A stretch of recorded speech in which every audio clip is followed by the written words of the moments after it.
ब्रह्मैवाहमहं ब्रह्म निर्गुणं निर्विकल्पकम् इत्येवाखण्डयावृत्त्या तिष्ठ ब्रह्मणि निष्क्रिये। આમ ગુરુજી ઉપદેશ આપે છે બ્રહ્મૈવાહમ, હું બ્રહ્મ છું, હું બ્રહ્મ જ છું.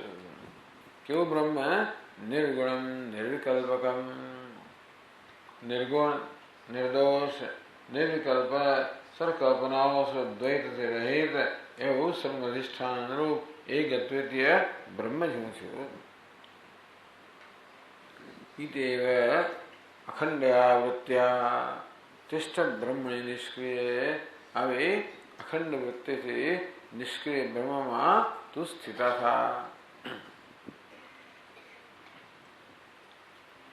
અખંડામયવૈતામ ઘટિત પરમાનંદ લહરીમ પરિધ્વસ્તદ્વૈત પ્રવિધિમલામ વૃત્તિમનિશમ અમુંચાન સ્વાત્મન્યનુપમ સુખે બ્રહ્મણિ પરે રમસ્વ પ્રારબ્ધમ ક્ષપય સુખવૃત્ત્યા ત્વમનયા. અખંડામ એવૈતામ ઘટિત પરમાનંદ લહરી. અખંડ વૃત્તિ જે પરમ આનંદની લહેર સાથે જોડનારી છે, ટૂંકમાં જે આનંદ સ્વરૂપ છે.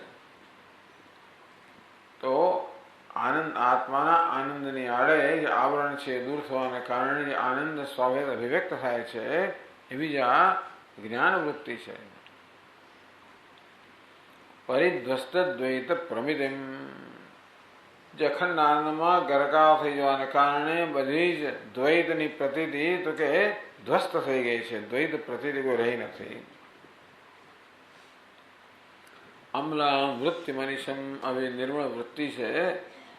અનિશમ અમુંચાન, એ શિષ્ય એ વૃત્તિનો ત્યાગ કરીશ જ નહીં, એને છોડીશ નહીં. સ્વાત્મની અનુપમ સુખે બ્રહ્મણી પરે રમસ્વ, અનુપમ સુખ સ્વરૂપ આત્મા જે પરમ બ્રહ્મ છે એમાં તો રમણ કર. અને આ સુખવૃત્યાત્વમ પ્રારબ્ધમ ક્ષપય, અને આ સુખ વૃત્તિથી તું પ્રારબ્ધને ક્ષીણ કર, એટલે પ્રારબ્ધને પસાર થવા દે. તું તારા પોતામાં રમણ કર, તું તારા પોતાના નિષ્ઠ રહે, અને બસ પછી તો પ્રારબ્ધ શું લાવે છે શું નહીં મહત્વનું રહેતું નથી. કશી વસ્તુ આપણને દુઃખ કે શોક જન્માવે છે કે એ ત્યારે બને જ્યારે આપણે એમાં સહકાર આપીએ ત્યારે. ખરેખર તો દુનિયા આપણે કશું ન કરી શકે જો આપણે દુઃખી કરવામાં સહકાર ન આપીએ. આપણી અપેક્ષાઓ હોય જે આપણી અધૂરપમાંથી જન્મતી હોય છે, જે અપૂર્ણતાની લાગણીથી આપણે સતત પીડાતા હોઈએ છીએ, એમાંથી અનેક અપેક્ષાઓ જન્મે, અને એ અપેક્ષાઓ પૂરી ન થાય ત્યારે માણસ દુઃખ જન્મે. પછી આંતરિક પૂર્ણતા છે ત્યાં કોઈ પ્રકારની અપેક્ષા જરૂરિયાત નથી. જ્યાં જરૂરિયાત છે કોઈ સ્તરની જરૂરિયાત નથી. ઇન્દ્રિય સ્તરની જરૂરિયાત નથી, લાગણીના સ્તરની જરૂરિયાત નથી, બુદ્ધિના સ્તરની જરૂરિયાત નથી, અહંકારના સ્તરની જરૂરિયાત નથી. આમ ઇન્દ્રિયના સ્તરે, લાગણીના સ્તરે, બુદ્ધિના સ્તરે, અહંકારના સ્તરે આપણી ઈચ્છાઓ પૂરી થવાથી આપણને કંઈક સંતોષ કે સુખ જન્મતું હોય છે તાત્કાલિક.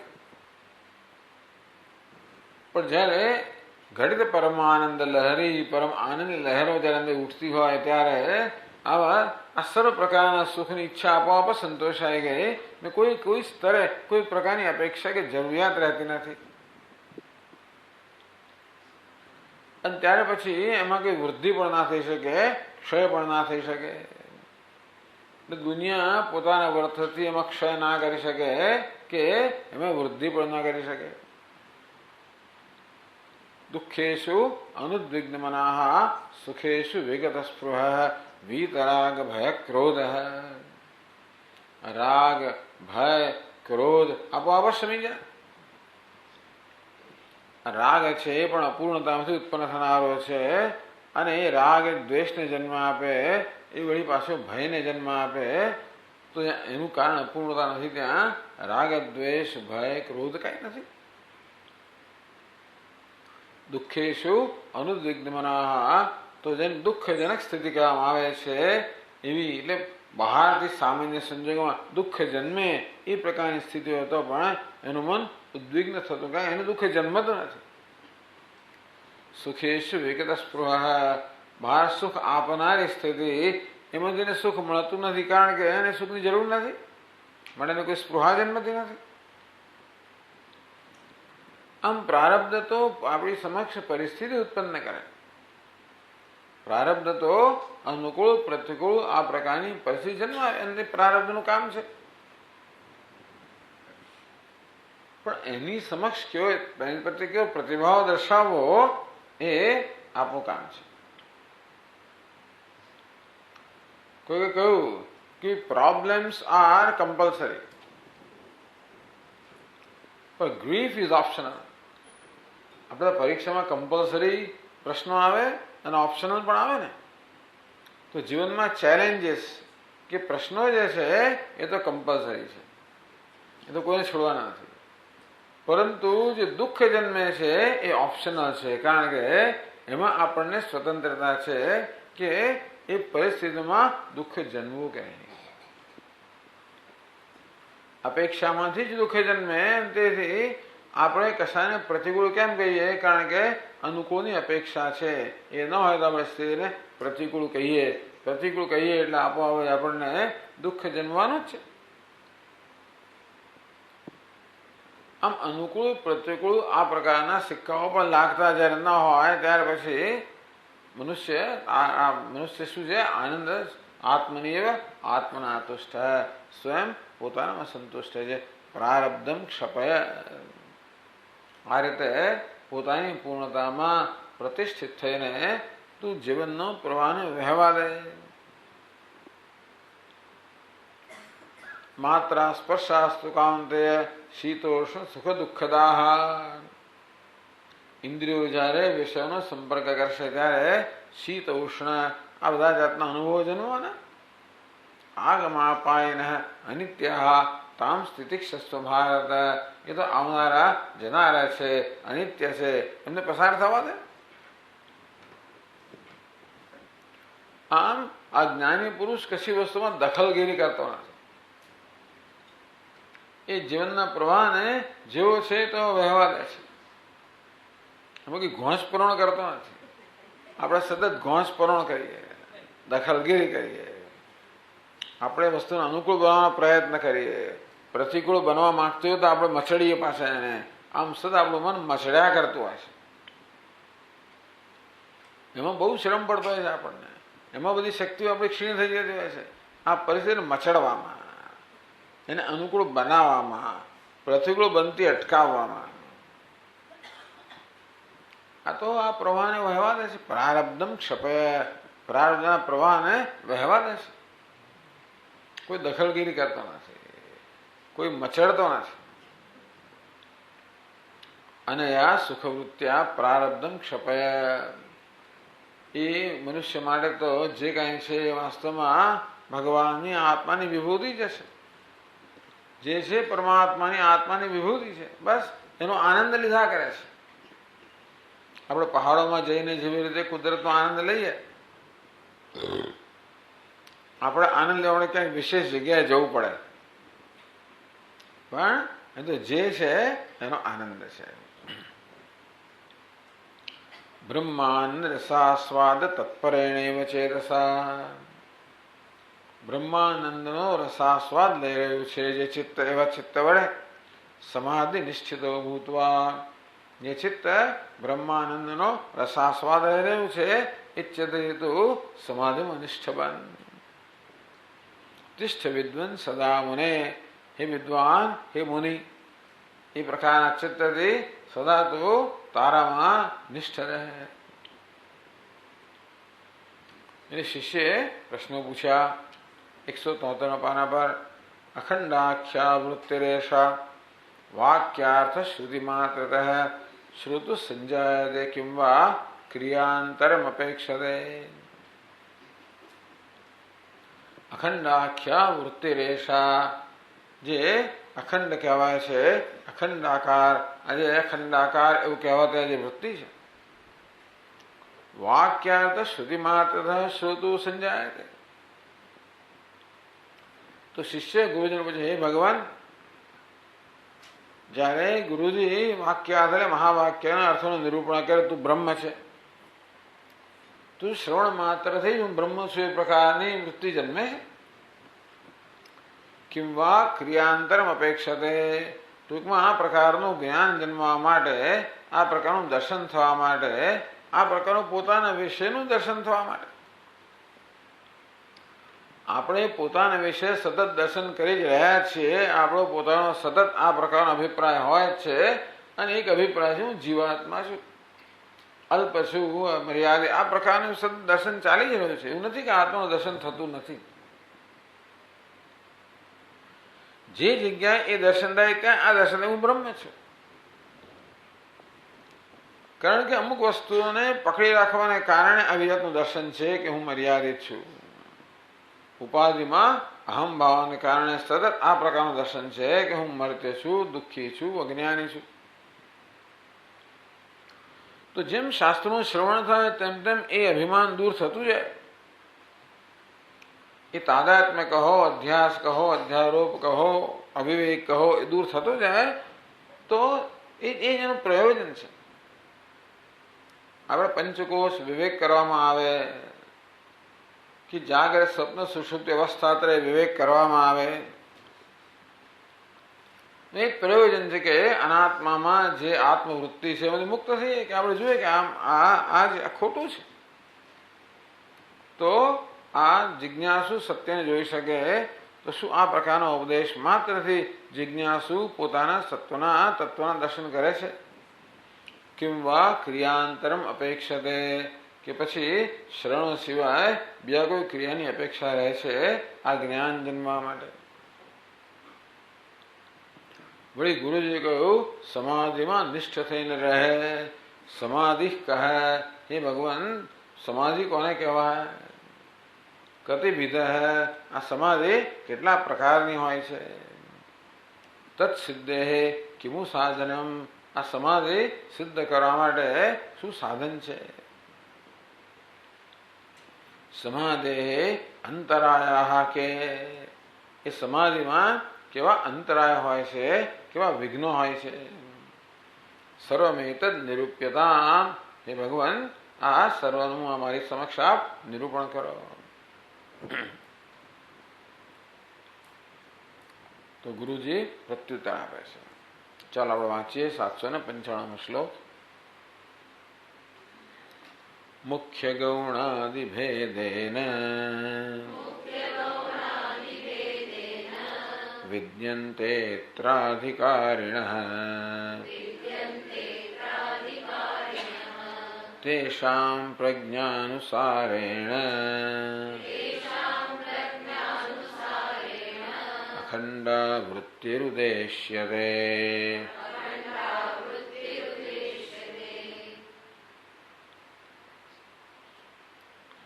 મુખ્ય ગૌણાદિભેદેન અધિકારિણ વિદ્યન્તે. ગુરુ કહે છે કે અધિકારી મુખ્ય ગૌણ વગેરે, એટલે કહ્યું તે પ્રમાણે ઉત્તમ અધિકારી, મધ્યમ અધિકારી, કનિષ્ઠ અધિકારી, આ પ્રકારે આવા અધિકારીઓનો ભેદ હોય છે. બધા સરખા નથી હોતા. એક જ વર્ગની અંદર પણ ઘણી કક્ષાના બધા વિદ્યાર્થીઓ હોય.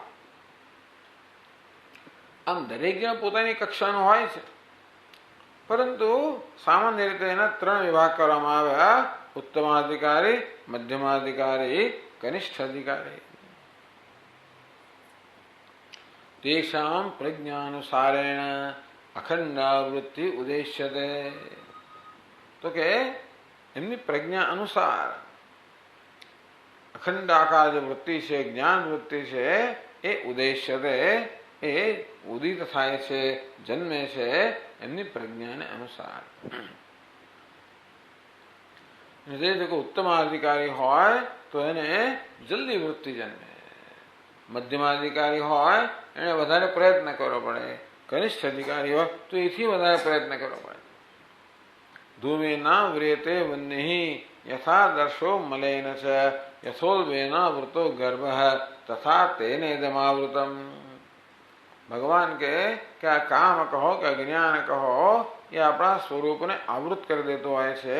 એને મને 3 દૃષ્ટાંત આપવામાં આવ્યા. ધૂમેના વ્રેતે વન્યઃ, એક દૃષ્ટાંત કેવું છે? જે અગ્નિ ધુમાડો હોય એ અગ્નિને ઢાંકી દેતો હોય. પણ આવરણ કેવું છે? જરાક પંખો નાખો કે તરત ધુમાડો ચાલી જાય. અગ્નિનું આવરણ હોય ત્યારે પણ અગ્નિની ગરમીનો અનુભવ તો થાય જ. કંઈક અંશે અગ્નિ દેખાય પણ ખરો, અને જેવો આપણે પંખો નાખીએ કે એ આવરણ દૂર થઈ જાય. એટલે ટૂંકમાં અગ્નિ આગળ ધુમાડાનું જે આવરણ છે એ દૂર થવાનું અત્યંત અલ્પ પ્રયત્ન જોઈએ. ઉત્તમાધિકારી યથાદર્શો મલેન છે. બીજું દ્રષ્ટાંત આપ્યું, જેવી રીતે અરીસા પર બધો મલિનતા બાજી ગઈ હોય, ધૂળ બાજી, કચરો બાજી ગયો હોય, ધૂળ બાજી ગઈ હોય તો પંખો નાખવાથી ના જાય. એને તો બરાબર ઘસીને સાફ કરવું પડે. ટૂંકમાં એમાં ઘણો એનો વધારે પ્રયત્ન જોઈએ. મધ્યમાધિકારી માત્ર પંખો નાખવાથી, માત્ર ઉપદેશ કરવા માત્રથી અજ્ઞાન દૂર ના થઈ જાય, એનો વધારે પ્રયત્ન કરવો પડે, મનન કરવું પડે, નિધ્યાસન કરવું પડે, વારંવાર કરવું પડે. યશોદેના વૃતો ગર્ભ હે, ત્રીજા આવું દ્રષ્ટાંત આપ્યું. જેમ ગર્ભ ઉલ્બની અંદર ઢંકાઈ ગયેલો છે, એને તો તમે પંખો નાખો કે ઘસો તોય નહીં, એનો 9 મહિના રાહ જોવી પડે. આમ દ્રષ્ટાંત 3 આપ્યા. એવી જાતના અધિકારના ભેદ હોય છે, અને માટે પ્રયત્ન પણ જે કેટલો પ્રયત્ન કરવો પડે એમાં પણ ભેદ હોવાના જ. હવે આગળ કહે છે 796માં શ્લોકમાં, શ્રદ્ધા ભક્તિ પુરસ્સરેણ વિહિતેન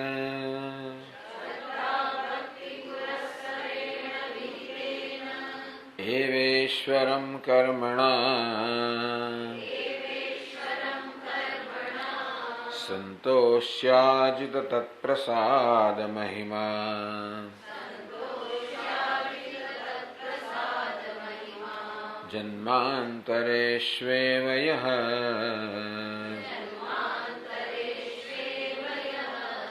નિત્યાનિત્ય વિવેક તીવ્ર વિરતિ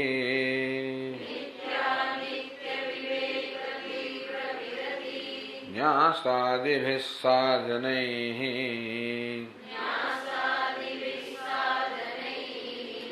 યુક્તઃ સશ્રવણે સતામભિમતઃ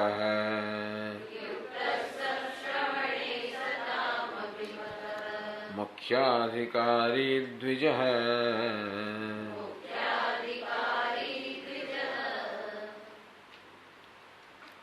તો છેલ્લી પંક્તિમાં કહ્યું કે સહ શ્રવણે સતામ અભિમતઃ મુખ્યાધિકારી દ્વિજઃ સદ્વિજઃ સતામ શ્રવણે મુખ્યાધિકારી અભિમતઃ.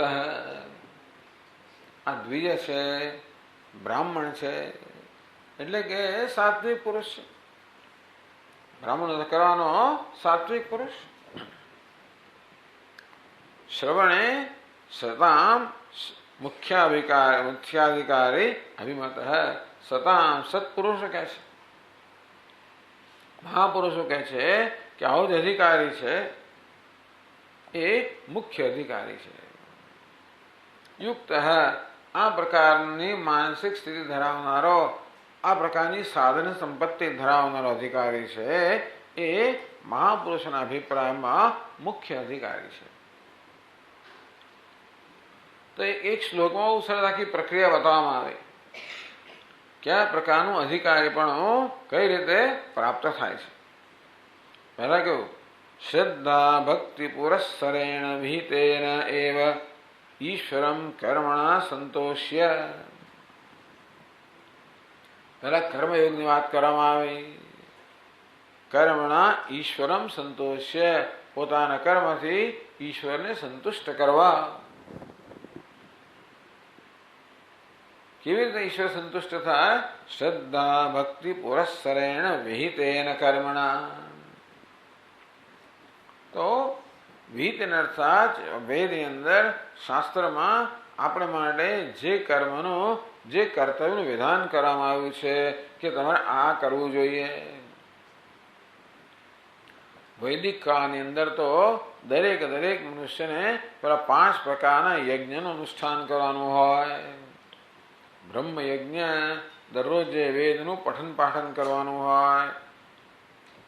દેવ યજ્ઞ, દેવતાઓનું યજન કરવાનું હોય. પિતૃયજ્ઞ, પિતૃઓને વળી ટૂંકમાં જે આપણા પૂર્વજ હોય એ લોકોને તર્પણ વગેરે કરવાનું હોય. નૃયજ્ઞ, સમાજના ભૂખ્યા તરસ્યા હોય કે જરૂરિયાતમંદ જે લોકો હોય એમને પણ કંઈક મદદ કરવાની હોય. ભૂત યજ્ઞ, આસપાસના પ્રાણીઓ હોય, જીવજંતુ હોય એમને દરકાર કરવાની હોય. આવી જાતના વિહિત કર્મ. તો વિહિતેન કર્મણા, આ પ્રકારના કર્મનું વિધાન કેમ કરવામાં આવ્યું હોય? કારણ કે એ રીતે આપણે ધીમે ધીમે ઉદાર ચિત્તના બનીએ. આપણા જીવનમાં આપણા સિવાય કે માત્ર આપણા કુટુંબ સિવાય બીજામાં સ્થાન હોય, કે પૂર્વજોને સ્થાન હોવું જોઈએ, ઋષિઓને સ્થાન હોવું જોઈએ, દેવતાઓને સ્થાન હોવું જોઈએ, બીજા જરૂરિયાતમંદ મનુષ્યને સ્થાન હોવું જોઈએ, અરે ભાઈ જીવજંતુ આસપાસના પશુ પક્ષીઓને સ્થાન હોવું જોઈએ. મનુષ્ય છે સમગ્ર જગતને નું સંચાર, સમગ્ર જગતને જાળવણી કરનાર છે, પાલન કરનાર છે, પોષણ કરનાર છે. આ પ્રકારે વિહિત કર્મ એમ કરવાથી એમ કહો કે નિષ્કામ કર્મ.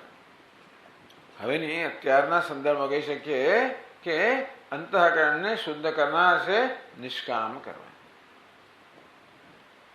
પરોપકારની ભાવનાથી કરવામાં આવતું કર્મ, જે કર્મની પાછળ કોઈ વ્યક્તિગત વળતરની અપેક્ષા નથી, જે કર્મની પાછળ પોતે કંઈક પ્રદાન કરવાની ભાવના છે. તો ભગવદ્ ગીતામાં નિષ્કામ કર્મયોગનું શિક્ષણ આપવામાં આવ્યું. એ જ વેદની અંદર જે કર્તવ્યનું વિધાન કરવામાં આવ્યું એ પણ એની પાછળનું પણ આવી જાતની જ એની ભાવના જ છે નિષ્કામ કર્મયોગ. એટલે ઈશ્વરમ કર્મણા સંતુષ્ય ઈશ્વરાર્પણ બુદ્ધિથી સ્વકર્મણા તમભ્યર્ચ્ય સિદ્ધિમ વિંદતિ માનવ. ગીતામાં કહેવામાં આવ્યું પોતાના કર્મથી ઈશ્વરની આરાધના કરતા કરતા મનુષ્ય સિદ્ધિને, અંતઃકરણ શુદ્ધિને પામે છે. એટલે કે આપણા શાસ્ત્રમાં આ વસ્તુને બહુ મહત્વ આપવામાં આવ્યું, નિષ્કામ કર્મ. ઈશ્વરમ સંતુષ્ય એટલે ઈશ્વરને સંતોષ આપવો, ઈશ્વર જે ઈચ્છે એ પ્રકારે જીવન જીવવું. ઈશ્વર તો ઈચ્છે ને કે એના બધા સંતાનોને આપણે દરકાર કરીએ. આ રીતે ઈશ્વરમ સંતુષ્ય ઈશ્વરને સંતુષ્ટ કરીને તત્પ્રસાદ મહિમા એટલે અર્જિત તત્પ્રસાદ મહિમા એમ કરીને આપણે શું અર્જિત કરીએ, શું કમાઈએ, શું પ્રાપ્ત કરીએ? તત્પ્રસાદ. તો ઈશ્વરાર્પિત કર્મને ઈશ્વરાર્પણ ભાવનાને કારણે ઈશ્વરનો આપણે પ્રસાદ, અનુગ્રહ, પ્રસન્નતા પ્રાપ્ત કરીએ. બસ એ જ વસ્તુ મહત્વની છે. જીવનમાં ભગવાનનો અનુગ્રહ હોય તો બધું કામ થાય. તો સકામ કરવામાં આપણે ભગવાન અનુગ્રહ છે એ આપણી કામનાઓ પૂરી કરવા માટે કરતા હોઈએ છીએ એનો ઉપયોગ. જ્યારે આધ્યાત્મિક ઉન્નતિ માટે ભગવાન અનુગ્રહ શું ઉપયોગી થાય? નિષ્કામ કર્મથી અંતઃકરણ શુદ્ધિ માટે. તો આપણે સત્કર્મ કરીએ એને કારણે ભગવાન અનુગ્રહ પ્રાપ્ત થાય. જો કામના પૂર્વક કર્મ કરવામાં આવ્યું હોય તો કામના પૂરી કરવામાં અનુગ્રહ ખર્ચાઈ જાય. કામના વગર જો કરવામાં આવ્યું હોય તો આપણા પાપને દૂર કરે. મમોપાત સમસ્ત દુરિત ક્ષય દ્વારા, મેં ઉપાત્ત કરેલા, મેં બધા એકત્રિત કરેલા અનેક બધા પાપ છે એનો ક્ષય એમને ના થાય, એમ કહેવાથી ના થાય, એ ભાવનાથી થાય. શ્રી પરમેશ્વર પ્રસાદ સિદ્ધ્યર્થમ, પરમેશ્વરના પ્રસાદની સિદ્ધિ માટે, અનુગ્રહ સિદ્ધિ માટે આ નિષ્કામ ભાવે કર્મ કરું છું. તત્પ્રસાદ મહિમા એટલે કે ટૂંકમાં આપણા જીવનમાં ઈશ્વરને ખૂબ મહત્વનું સ્થાન છે. અને ભગવાનની ભક્તિ કહો, ઈશ્વરની આરાધના કહો, આખો ભક્તિયોગ આની અંદર આવી જ ગયો. શ્રવણમ કીર્તનમ વિષ્ણુ સ્મરણમ પાદ સેવનમ. ભક્ત લોકો આ બધા વિહિત કરવા માનતા નથી. બ્રહ્મ યજ્ઞ, ફલાણા યજ્ઞ, ઢીકણો યજ્ઞ એ બધું જવા દીધું એમણે. નહીં, એ જીવનમાં માત્ર ઈશ્વર સીધે સુધી ઈશ્વર જવા. શ્રવણમ કીર્તનમ વિષ્ણુ સ્મરણમ પાદ સેવનમ. ભગવાનના મહિમાનું શ્રવણ કરવું, એનું કીર્તન કરવું, એનું સ્મરણ કરવું, ભગવાનની સેવા કરવી, અર્ચના કરવી, વંદન કરવું, એને લોકો એ કરવા માને છે. તો ભલે પેલા લોકો સમાજની સેવારૂપી કરવા માને, જ્યારે આ લોકો તો ભગવાનની સેવારૂપી કરવા જ માને છે. ભક્તિ એટલે તત્પ્રસાદ મહિમા. એમ કરવાથી ઈશ્વરનો પ્રસાદ પ્રાપ્ત થાય. આપણી રુચિને જે અનુકૂળ હોય એ પ્રકારે કરવું. ટૂંકમાં જીવનમાં ઈશ્વરની આરાધના હોય. આપણું જીવન ઈશ્વરની આરાધના બની જાય. બસ એ શાસ્ત્રનું ઉપદેશ. એ દ્વારા ઈશ્વરનો પ્રસાદ, પ્રસન્નતા, અનુગ્રહ પ્રાપ્ત થાય. તદ મહિમા. કે છે કેટલાય લોકો તો આપણે કરતા જોતા નથી ભાઈ. ઘણા લોકો નાની ઉંમરમાં સંન્યાસી થઈ ગયા લાગે છે. એમ તો કંઈ કર્મ કર્યું નથી અને છતાં એમનો અધિકાર તો ક્યાંથી આવ્યો? તો કે જન્માંતરેષુ એવયઃ. શક્ય છે કે આ જન્મમાં કદાચ આવું કરવાની જરૂર ન પડી હોય અને છતાં આપણે જોઈએ કે એનામાં અધિકારીત્વ છે તો આપણે અનુમાન કરી શકીએ કે પૂર્વ જન્મમાં થયું હશે. એ જન્મની જન્માંતરે વા. આ જન્મમાં કે જન્માંતરમાં, પૂર્વ જન્મમાં. યત સાંખ્ય પ્રાપ્યતે સ્થાનમ તદ યોગૈ અભિગમ્યતે.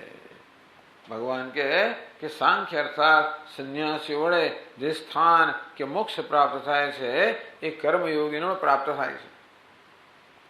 એટલે મધુસૂદન સરસ્વતી લખે કે આ કર્મયોગી અત્યારે આપણે જોઈએ છે એનો અર્થ અનુમાન કરી શકીએ કે ભવિષ્યમાં સંન્યાસી બનવાનો છે. અત્યારે આપણે સંન્યાસી જોઈએ છે એ અનુમાન કરી શકીએ કે ભૂતકાળમાં એણે યોગની ભાવનાથી કર્મ કર્યું હશે. સાધન વગર તો સિદ્ધિ પ્રાપ્ત ના થાય. સંન્યાસ અપેક્ષા શેની રાખે છે? કહે છે પ્રમાણે તો કે વૈરાગ્યની અપેક્ષા રાખે છે, અંતઃકરણ શુદ્ધિની અપેક્ષા રાખે છે. સંન્યાસસ્તુ મહાબાહો દુઃખમાપ્તો અયોગતઃ. યોગ અર્થાત અંતઃકરણ શુદ્ધિ વગર તો સંન્યાસ અત્યંત દુઃખદાયી બને છે અથવા એને આપવો અત્યંત કઠિન બને છે પ્રાપ્ત કરવા. એટલે એ જન્મની જન્માંતરે વા. આ જન્મમાં કે પૂર્વ જન્મમાં પણ આ પ્રકારે ઈશ્વરની આરાધનાની ભાવનાથી કર્મ કરીને ભગવાનનો મહિમા, પ્રસાદનો મહિમા પ્રાપ્ત કર્યો હશે અને એ રીતે એણે આંતરિક શુદ્ધિ પ્રાપ્ત કરી હશે. તો શું થાય? આપણે અંતઃકરણ શુદ્ધિ પ્રાપ્ત કરીએ કે મન સાત્વિક બને તો શું થાય? નિત્ય વિવેક તીવ્ર વિરતિ ન્યાસાદિ સાધનૈ યુક્ત. નિત્ય વિવેક. તો જીવનમાં નિત્ય અનિત્ય વસ્તુનો વિવેક જન્મે. વિવેક આપણે કરતા હોઈએ છીએ પણ આવો વિવેક કરવાનું આપણે સૂઝે. જીવનના મૂળભૂત પ્રશ્નો વિશે વિચારવું થાય. મન તો વિચાર કર્યા જ કરતું હોય છે પણ સામાન્ય રીતે વ્યાવહારિક વસ્તુનો વિચાર કર્યા કરતું હોય કારણ કે એ જ મહત્વની વસ્તુઓ છે. અત્યારે અહંકાર મહત્વનો છે એટલે અહંકારને સ્પર્શ કરનારી બધી વસ્તુનો વિચાર મન કર્યા કરે. પછી ઈશ્વર મહત્વનો બને ત્યારે ઈશ્વરને સ્પર્શ કરનારી વસ્તુઓનો વિચાર મન કરે ને. તો નિત્ય વિવેક આવું વેદાંતમાં કહેવામાં આવે. નિત્ય વિવેક પહેલું કહેવામાં આવ્યું. ટૂંકમાં જીવનમાં વિવેક હોય. નિત્યાનિત્યનો વિવેક એટલે એવું સમજવાનું કે ભાઈ મને મારા જીવનનું શું ધ્યેય છે. નિત્ય વસ્તુની પ્રાપ્તિ એ જીવનનું ધ્યેય. હું શું ઈચ્છું છું? આ પ્રકારનું ચિંતન થાય, આ પ્રકારનો વિવેક થાય તો શું ઈચ્છું છું જીવનમાં? નિત્ય વસ્તુ ઈચ્છું છું. અનિત્ય વસ્તુથી અનિત્ય વસ્તુ મને સંતોષ આપી શકે નહીં. આ જાતની એક સૂઝ, સમજ, એક દ્રષ્ટિ પ્રાપ્ત થવી એ બધી અંતઃકરણ સાત્વિક મનમાં આ પ્રકારની એક સૂઝ પ્રાપ્ત થાય. ઇનસાઇટ જેને કહો અંગ્રેજીમાં કે હું જે ઈચ્છું છું એમ આપી શકે એમ નથી. જગતની બધી વસ્તુઓ અનિત્ય છે. અનિત્ય વસ્તુઓ મને અનિત્ય સુખ જ આપી શકે અને મને જોઈએ છું નિત્ય સુખનો અભિલાષી છું અને માટે આ અનિત્ય વસ્તુઓ મારી ઈચ્છા કે મારા જો ધ્યેય સિદ્ધ ન કરી એનું સાધન ન બની શકે. માટે અનિત્ય વસ્તુ વિશે આપણને પછી આપણો રસ જતો રહે. નહીં કે વૈરાગ્ય નાસ્ત્ય કૃતઃ કૃતેન. अकृत कृतेन कर्मणा नास्ति। अकृत नित्य वस्तु, अनित्य वस्तु કર્મથી સિદ્ધ ના થઈ શકે.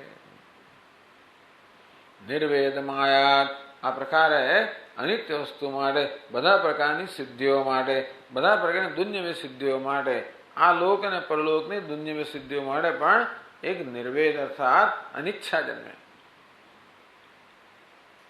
અભાવ જન્મે. તદ્વૈરાગ્યમ જિહાસાયા દર્શન શ્રવણાદિભિઃ દેહાદિ બ્રહ્મ પર્યંતે અનિત્ય ભોગ્ય વસ્તુની. બહુ મોટી વાત કરી વિવેક ચોડામણીમાં કે આ દેહમાં પ્રાપ્ત થતા સુખ જવા દો, પણ બ્રહ્માજીના દેહ સુધીમાં પ્રાપ્ત થતા મહાન જે સુખ છે એ પણ ત્યાગવાની ઈચ્છા. તો કે નહીં, એ પણ મને નહીં જોઈએ. નિત્યાનિત્ય વિવેક વિરતિ, તીવ્ર વિરતિ, તીવ્ર વૈરાગ્ય કહેવામાં આવે. વૈરાગ્યની પણ માત્રાઓ હોય છે. તીવ્ર વૈરાગ્ય, મધ્યમ વૈરાગ્ય, મંદ વૈરાગ્ય. તીવ્ર વૈરાગ્ય,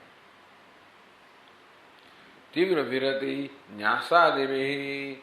આમ જયારે તીવ્ર વૈરાગ્ય જન્મ્યો ત્યારે પછી હવે કોઈ દુનિયા વસ્તુઓને રસ રહ્યો જ નથી, અને તો પછી એ વસ્તુને પ્રાપ્ત કરવાના કર્મનો કોઈ ઉપયોગ રહ્યો નથી.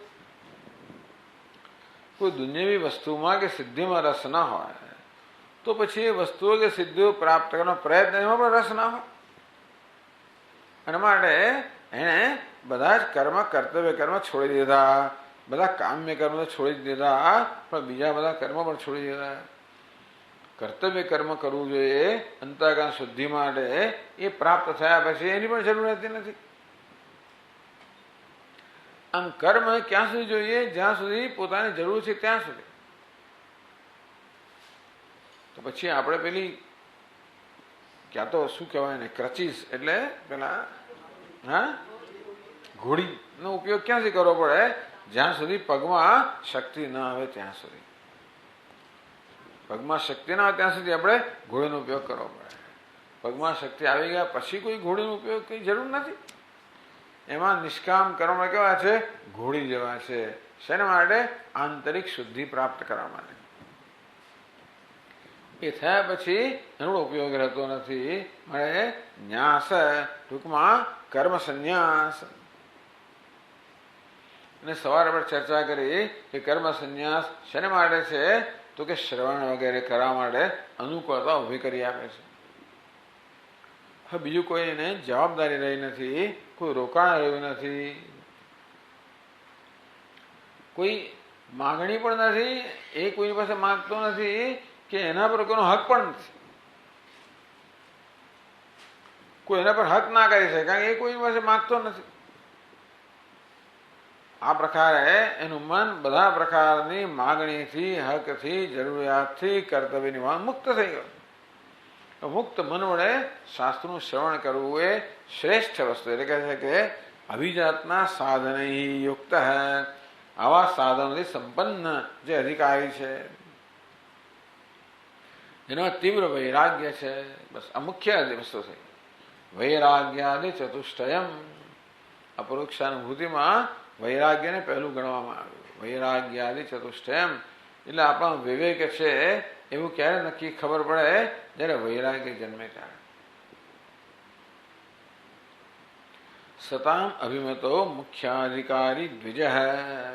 આવો જે દ્વિજ છે એ સત્પુરુષોના અભિપ્રાય પ્રમાણે મુખ્ય અધિકારી છે.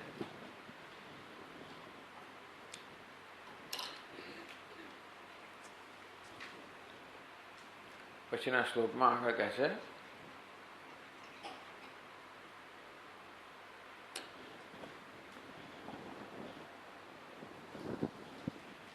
અધ્યારોપાપવાદ ક્રમમનુસરતા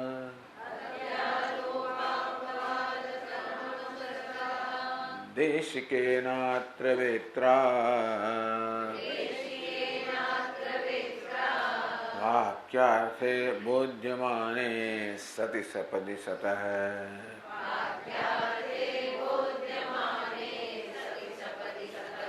શુદ્ધ બુદ્ધેરમુષ્ય નિત્યાનંદાદ્વિતીયં નિરુપમમલમ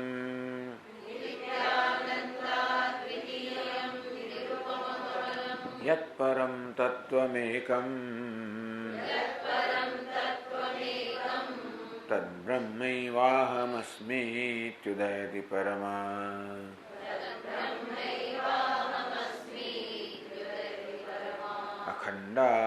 અખંડતાકારવૃત્તિઃ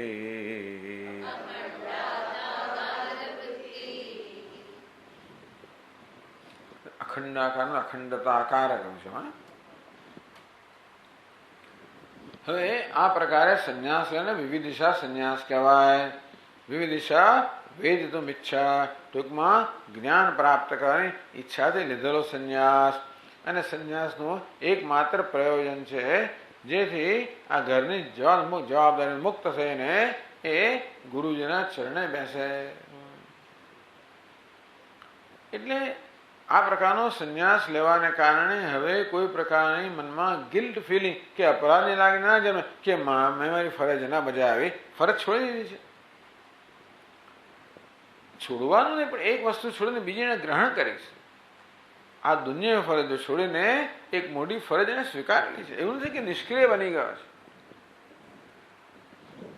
એ નિષ્ક્રિય બનીને દુનિયા પર બોજરૂપ નથી બન્યો.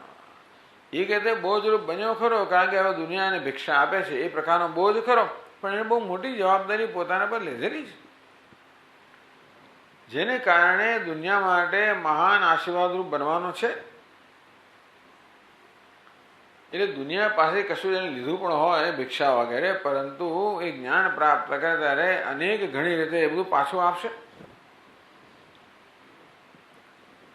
એટલે એટલા માટે આપણા શાસ્ત્રોમાં સંન્યાસને મહત્વ આપવામાં આવ્યું. શેના માટે? માત્ર છોડવા માટે નહીં, પણ કશીક વસ્તુને પકડવા માટે, આ જ્ઞાનની સાધનામાં સમર્પિત થવા માટે. તો હવે આપણે એવી કલ્પના કરીએ, તદ વિજ્ઞાનાર્થમ સ ગુરુમેવાભિગચ્છેત સમિત્પાણિ શ્રોત્રિયમ બ્રહ્મનિષ્ઠમ. માત્ર વૈરાગ્ય પૂરતો નથી, પરંતુ એનામાં જિજ્ઞાસા જન્મી, જ્ઞાનની ઈચ્છા જન્મી છે. તો શુદ્ધ અંતઃકરણમાં છેવટે જિજ્ઞાસા જન્મે. તમે એતમ વેદાનુવચનેન બ્રાહ્મણ વિવિદશંતિ યજ્ઞેન દાનેન તપસા અનાશકેન. આ યજ્ઞ, દાન, તપસ્યા વગેરે સાધનોથી બ્રાહ્મણો વેદિતુમ ઈચ્છંતિ, એ જ્ઞાન પ્રાપ્ત કરવા ઈચ્છે છે, કે જ્ઞાન પ્રાપ્ત કરવાની ઈચ્છા જન્મે એવું ઈચ્છે છે. કેવી ઈચ્છા? ઈચ્છાની ઈચ્છા છે. કેવી ઈચ્છા? જ્ઞાન પ્રાપ્તિની ઈચ્છા. હે ભગવાન, મારી બધી ઈચ્છાઓમાં આપ પરિવર્તન લાવી દો. બધી ઈચ્છાઓ છેવટે ફેરવાઈને એક ઈચ્છામાં ફેરવાઈ જાય, જ્ઞાન પ્રાપ્તિની ઈચ્છામાં ફેરવાઈ જાય. નામ જ વિવેક.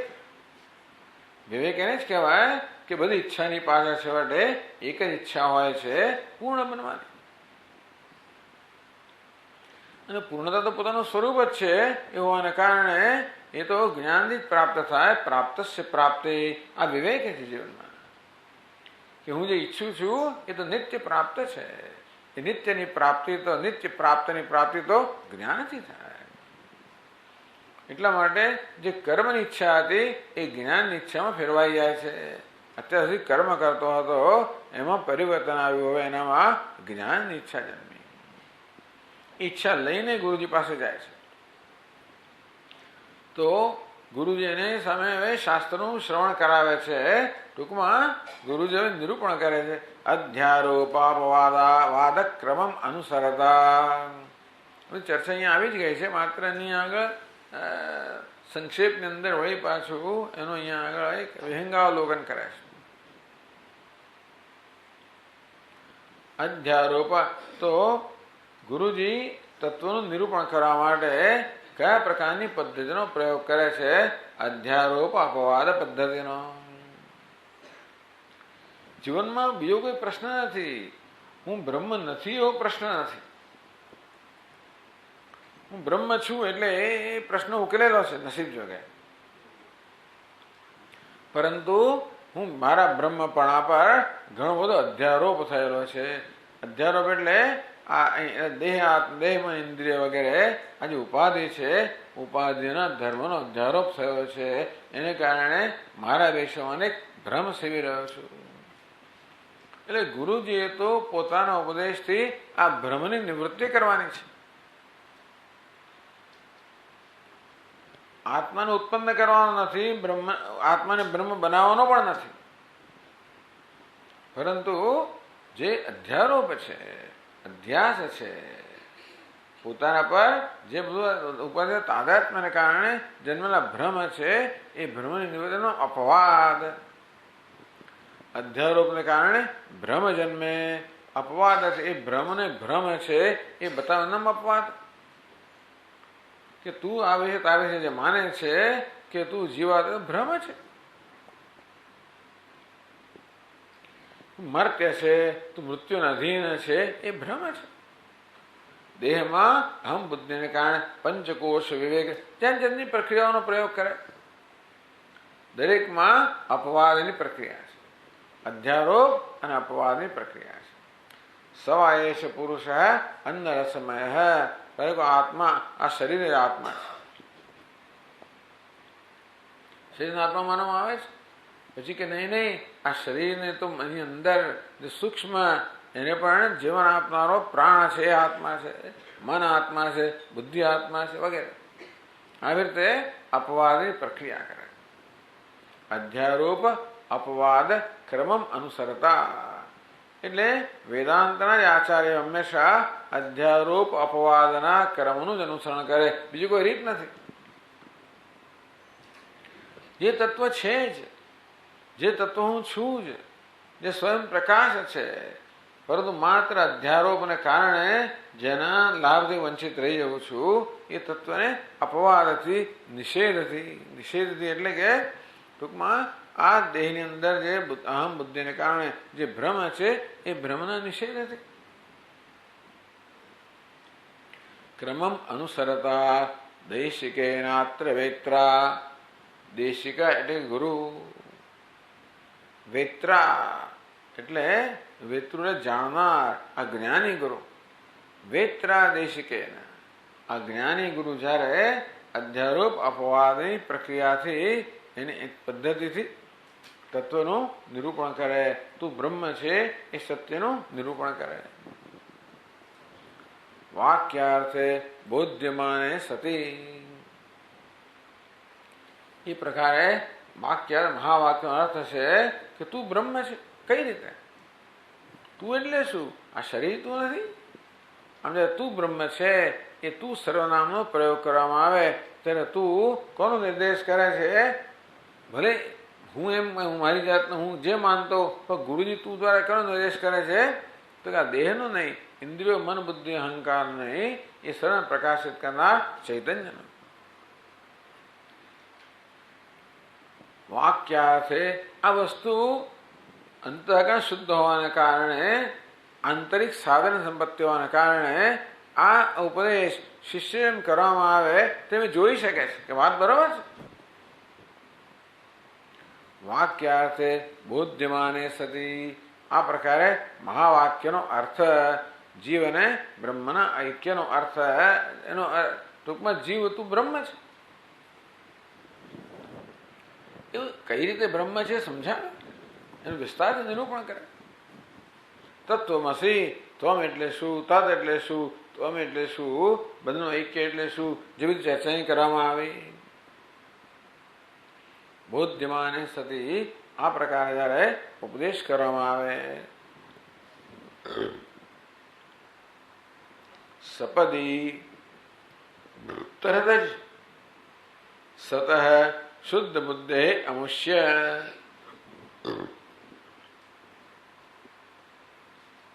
અમુષ્ય શુદ્ધ બુદ્ધે સતઃ. બધી છઠ્ઠી વિભક્તિ છે. અમુષ્ય એટલે આ શુદ્ધ બુદ્ધિ સત્પુરુષ છે. સતઃ છઠ્ઠી વિભક્તિ સત શબ્દની. તો સત કહો, સત્પુરુષ કહો, સજ્જન કહો. આ શિષ્ય માટે આ પ્રકારના શબ્દનો પ્રયોગ થયો. યસ્ય દેવે પરાભક્તિ યથા દેવે તથા ગુરુ તસ્યૈતે કથિતા હેર્થા પ્રકાશંતે મહાત્મન. આ જિજ્ઞાસુ વડે મહાત્મા શબ્દનો પ્રયોગ થયો. તો અહીંયા જિજ્ઞાસુ માટે સત એટલે સત્પુરુષ છે. શુદ્ધ બુદ્ધે શુદ્ધ અંતઃકરણ વાળો આજે સત્પુરુષ છે. એમાં સપદી તરત જ જો ઉપદેશ કરવામાં આવે, મહાવાક્યના અર્થનું નિરૂપણ કરવામાં આવે કે તરત જ, સપદી એટલે તરત જ. નિત્યાનંદાદ્વિતીયમ નિરૂપમ અમલમ યત પરમ તત્વમેકમ તદ બ્રહ્મૈવાહમસ્મીતિ. તદ બ્રહ્મૈવ અહમસ્મી, એ બ્રહ્મ જ હું છું.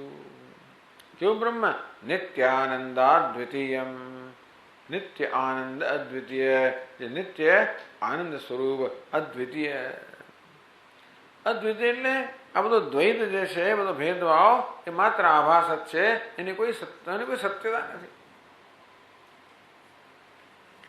એટલા જ માટે આ શિષ્ય પોતાની ચિત્તવૃત્તિને દ્વૈતમાંથી સંકેલી લે, અને તો દ્વૈત મિથ્યા છે. નિત્યાનંદાદ્વિતીયમ, જે નિત્ય આનંદ સ્વરૂપ અદ્વિતીય, નિરૂપમમ, એની કોઈ ઉપમા નથી. અમલમ, જે નિર્મળ છે, યત પરમ, પરમ એટલે જે સર્વોત્કૃષ્ટ છે. તત્વમેકમ, જે સર્વોત્કૃષ્ટ એટલે કે સર્વ મર્યાદાઓથી રહિત એવું જે એક અદ્વિતીય આનંદ સ્વરૂપ નિર્મળ જે તત્વ છે, એ પરમ બ્રહ્મ.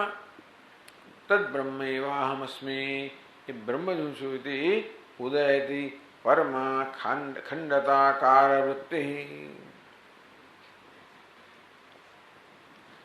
તો અખંડાકાર શું છે? દ્રષ્ટા અને દૃશ્ય, જ્ઞાતા અને જ્ઞેય બંને એક જ છે. આ કોનું જ્ઞાન છે? જ્ઞાતાનું જ્ઞાન છે. એટલા માટે એમાં ખંડ નથી, એમાં દ્રષ્ટા દૃશ્ય એ પ્રકારનો ભેદ નથી. એવી અખંડાકાર વૃત્તિ, અખંડતાને પ્રગટ કરનારી વૃત્તિ. હું બ્રહ્મ છું એવી અખંડતાને પ્રગટ કરનારી વૃત્તિ. અત્યારે વૃત્તિ છે આપણા મનમાં, એ શું છે? મારા જીવપણાને પ્રગટ કરનારી વૃત્તિ છે. અત્યારે મારી જાતને હું ધારો કે જીવતો માનતો હોઉં, ક્યારે માનતો? એ પ્રકારની અંદર વૃત્તિ હોય ત્યારે જ ને. તો અત્યારે મારો અંતઃકરણમાં જીવ પ્રાણને પ્રગટ કરે છે. એ જ અંતઃકરણ જ્યારે બ્રહ્મપણાને પ્રગટ કરે. પરમ અખંડતાકાર વૃત્તિ. તો અખંડતા આકાર કે અખંડાકાર વૃત્તિ સપદી ઉદેશ્યતે. આ ઉત્તમાધિકારી જે છે કે મુખ્ય અધિકારી છે, એના અંતઃકરણમાં આ પ્રકારની જ્ઞાન વૃત્તિ તરત જ જન્મે છે, શાસ્ત્રના નિરૂપણની સાથે જ.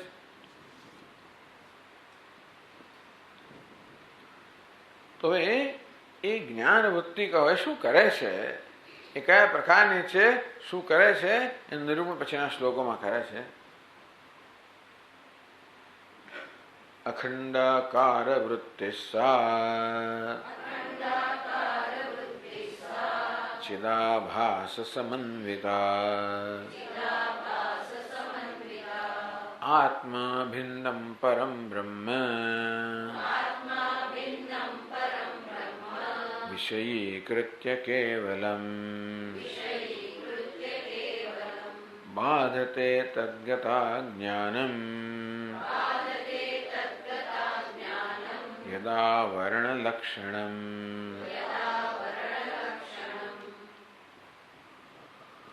ચલો આટલો આપણે જોઈએ. પહેલા સા અખંડાકાર વૃત્તિ, હું બ્રહ્મ છું, એ પ્રકારની વૃત્તિને અખંડ આકાર વૃત્તિ કહેવામાં આવે. ટૂંકમાં આ વૃત્તિ એટલે એ મનની અવસ્થા, જ્ઞાન અવસ્થા, જે પોતાના બ્રહ્મપણાને પ્રગટ કરે છે. અત્યારે અવસ્થા કેવી છે? જીવપણાને પ્રગટ કરનારી છે. એ જ્યારે બ્રહ્મપણાને પ્રગટ કરનારી નહીં બને. ચિદાભાસ સમન્વિતા. જ્યારે મનમાં વૃત્તિ જન્મે ત્યારે હંમેશા વૃત્તિમાં ચૈતન્યનું પ્રતિબિંબ પડે, જેને ચિદાભાસ કહેવામાં આવે છે. અરીસોની સામે ઉભા રહીએ એટલે અરીસામાં આપણું પ્રતિબિંબ પડે. અરીસાનો સ્વભાવ જ છે કે પોતાની સમક્ષ જે પ્રકાશિત પદાર્થ હોય એને પ્રતિબિંબિત કરવો. તેમ અંતઃકરણ પણ એવું જ છે. અંતઃકરણ કહો, અંતઃકરણ વૃત્તિઓ કહો, એ પણ પેલા અરીસા જેવી છે અને સતત ચૈતન્યને પ્રતિબિંબિત કરવા માટે ચૈતન્યનું પ્રતિબિંબ તો અંતઃકરણ વૃત્તિમાં હોય છે. એને ચિદાભાસ કહેવામાં આવે. આભાસ પ્રતિબિંબ, ચિદનો આભાસ, ચિત્તનું પ્રતિબિંબ. ચિદાભાસ સમન્વિતા સ અખંડાકાર વૃત્તિ. જે કોઈ વૃત્તિ મનમાં જન્મે એ વૃત્તિમાં ચૈતન્ય પ્રતિબિંબિત હોય જ, એમાં ચિદાભાસ હોય જ. આ કહેવાનું પ્રયોજન એ છે કે આ બધા લાંબા વર્ણનથી એમ કહેશે કે બ્રહ્મ જ્ઞાન બીજા બધા જ્ઞાન કરતા જરા જુદા પ્રકારનું છે, જે આગળ કહેશે. બીજું જ્ઞાન કેવું હોય છે, જેમ કે ઘટ વગેરે પદાર્થો હોય, તો આ ઘડો ધારો કે પદાર્થ હોય એનું જ્ઞાન કેવી રીતે જન્મે છે તો સમજાવે છે કે એ જ્ઞાન બે તબક્કામાં જન્મતો હોય છે. એના માટે બે વસ્તુની જરૂર હોય છે. એક તો આપણે આંખો વડે જ્યારે ઘડાને જોઈએ ત્યારે આપણું અંતઃકરણ પણ આંખો સાથે જતું હોય, એ ઘડાનો સંપર્ક કરે અને ઘડાનો આકાર ધારણ કરે અને તેથી ઘડાના આકારની વૃત્તિ આપણા મનમાં જન્મે, જેને ઘટાકાર વૃત્તિ કહેવાય. એટલે અખંડાકાર, આ ઘટાકાર, ઘડાના આકારની વૃત્તિ જન્મે. જે વૃત્તિ જન્મે એટલે એમાં ચૈતન્યનું પ્રતિબિંબ પડે, ચિદાભાસ પણ હોય. તો આ ચિદાભાસ સહિતની વૃત્તિ શું કામ કરે છે? જે વૃત્તિ છે એ ઘડાની આડેના આવરણને દૂર કરે છે અને એમાં પ્રતિબિંબિત ચૈતન્ય છે એ ઘડાને પ્રકાશિત કરે છે. તો ઘડાનું જ્ઞાન ક્યારે થાય? આ બે વસ્તુ થાય ત્યારે. આવરણ દૂર થાય ત્યારે અને એ ઘડો પ્રકાશિત થાય ત્યારે. જેવી રીતે કોઈ અંધારા ઓરડો હોય, અંધારા ઓરડાની અંદર એક દીવો હોય તો એનો પ્રકાશની જરૂર ના પડે. પરંતુ ધારો કે એક બીજું કે ધારો કે ફર્નિચર હોય તો શું છે? પ્રકાશ જોઈએ. એવી કલ્પના કરો કે આવા અંધારા ઓરડાની અંદર એક નાળિયેર છે, એ નાળિયેર પર એક ઘડો મૂકી દેવામાં આવ્યો છે. તો બે વસ્તુની જરૂર પડે. એ નાળિયેરને જોવા માટે બે વસ્તુની જરૂર પડે. એક તો પેલું લાઇટ થવું જોઈએ અને બીજું ઉપરનો ઘડો કે આવરણ દૂર થવું જોઈએ.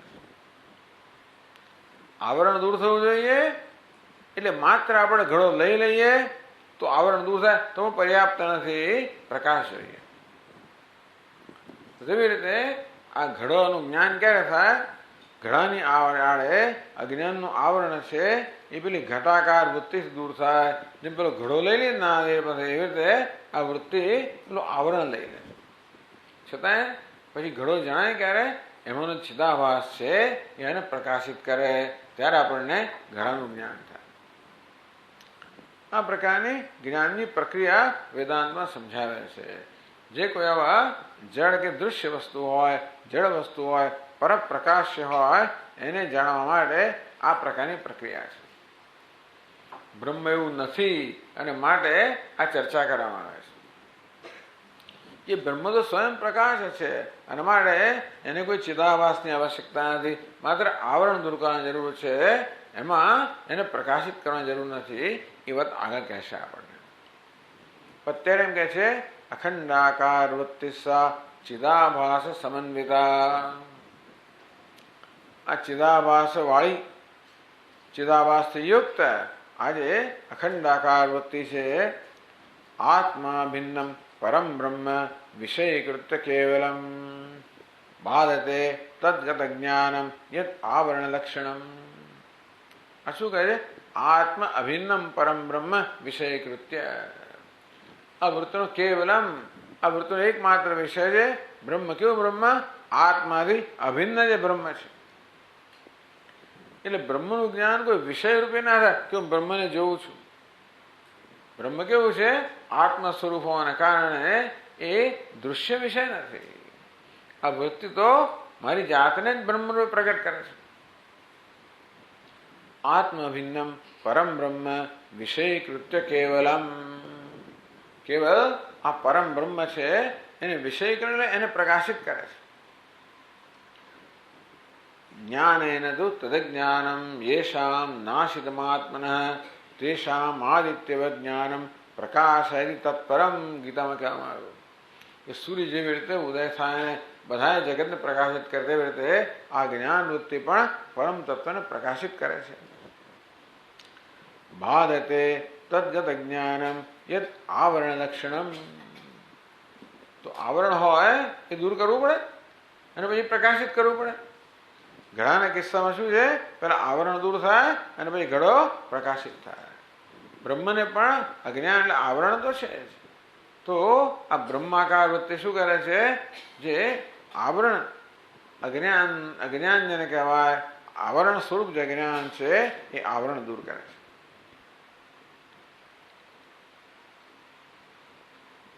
આ પ્રકારે આત્માનું બ્રહ્મપણું પ્રકાશિત થાય છે. આત્માના બ્રહ્મપણાને પ્રકાશિત કરનાર વૃત્તિ બ્રહ્માકાર વૃત્તિ કે અખંડાકાર વૃત્તિ જે આત્માના બ્રહ્મપણાને પ્રકાશિત કરે છે. અને તેથી હું બ્રહ્મ છું એ પ્રકારનું જ્ઞાન, એ પ્રકારની વૃત્તિ, એ પ્રકારનું જ્ઞાન જન્મે છે. તો શું થાય પછીના શ્લોકમાં કહે છે, અખંડાકારયા વૃત્ત્યા ત્વજ્ઞાને બાધિતે સતે તત્કાર્યમ સકલમ તેન.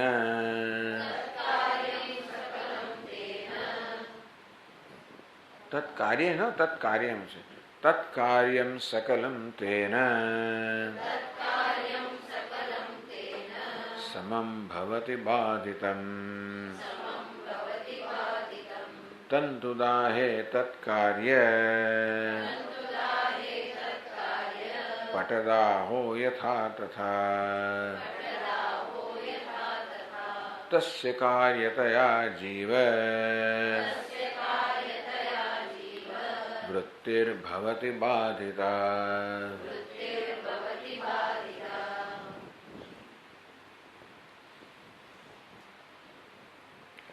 અખંડાકાર્યા વૃત્ત્યા આપણું મન જે છે એ બ્રહ્મનો આકાર ધારણ કરેલે અખંડ આકાર ધારણ કરેલે અખંડાકાર્યા વૃત્ત્યા તો અજ્ઞાને બાધિતે સતી.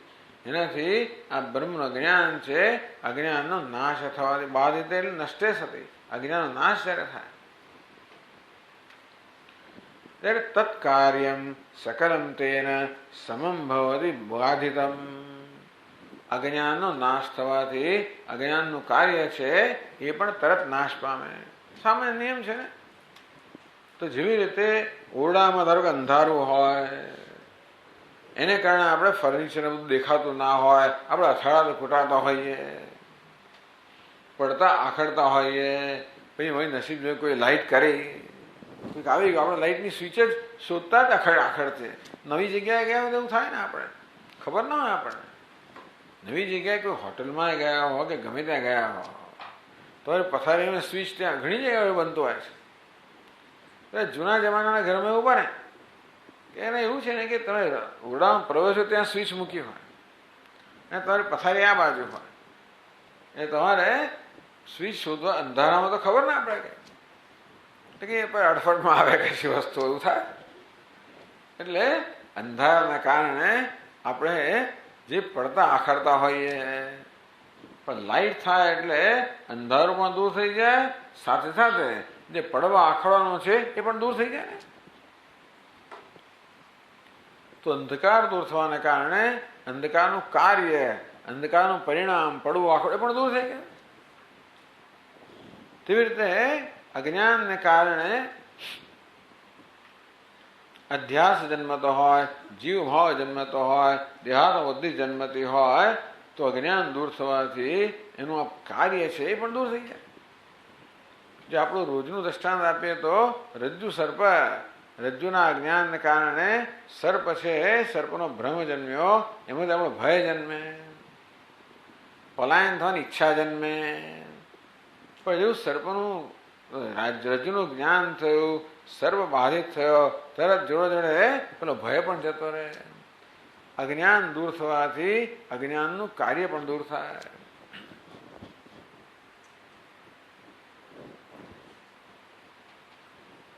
એટલે કે છે તંતુદાહે તત્કાર્ય પટદાહો યથા તથા. અહીં એવું દ્રષ્ટાંત આપે છે. તંતુ કાર્ય પટકાદાહ, તંતુદાહે પટદાહ, બહુ જાણીતી વસ્તુ છે. તંતુ આ વસ્ત્ર છે, અનેક બધા તંતુઓનું બનેલું છે. એ તંતુને પાણી નાખવામાં આવે તો એ વસ્ત્ર રહે ખરું? તંતુદાહે પટદાહ, આ તંતુનો દાહ થાય તો પટ વસ્ત્રનો પણ દાહ થઈ જાય. ટૂંકમાં કારણ દૂર થાય તો કાર્ય દૂર થાય. આ વસ્ત્રમાં તંતુ શું છે? કાર્ય છે. ઉપાદાન કારણ છે, ઉપાદાન કારણ છે. વસ્ત્ર શું છે? કાર્ય છે. ઉપાદાન કારણ દૂર થઈ જાય તો કાર્ય પણ દૂર થઈ જાય. માટીમાં ઘડામાંથી માટી દૂર થઈ જાય તો ઘડો પણ દૂર થઈ જાય. તેવી રીતે આ વસ્ત્રમાંથી તંતુ દૂર થઈ જાય તો વસ્ત્ર રહે નહીં. તંતુ બળી જાય તો વસ્ત્ર બળી જાય. કારણ બળી જાય, કારણ દૂર થાય તો કાર્ય દૂર થાય. એ માટે દ્રષ્ટાંત આપવામાં આવ્યું. તસ્ય કાર્યતયા જીવ વૃત્તિર્ભવતી બાધિતા. આ જીવ વૃત્તિ જે છે, હું જીવ છું, અલ્પ છું, એ પ્રકારની વૃત્તિ છે. એ શેનું કાર્ય છે? અજ્ઞાનનું કાર્ય છે. અજ્ઞાન દૂર થતા પોતાના આ પ્રકારની બધી ગ્રંથિઓ જે છે એ પણ દૂર થઈ જાય. ભિદ્યતે હૃદય ગ્રંથિ. દેહમાં કે ઉપાધિમાં અહમ ભાવના કારણે જેની ભ્રમ જન્મેલા ગ્રંથિઓ જન્મેલી, તો અજ્ઞાન દૂર થવાથી એ પણ દૂર થઈ જાય. જીવપણો પણ દૂર થઈ જાય. આપણે ચર્ચા આગળ કરશું.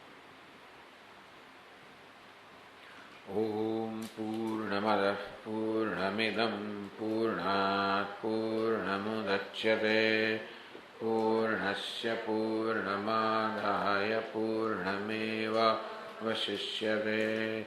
ઓમ શાંતિ શાંતિ. શંકરં શંકરાચાર્યં કેશવં બાદરાયણં સૂત્રભાષ્યકૃતૌ વંદે ભગવन्तौ પુનઃ પુનઃ.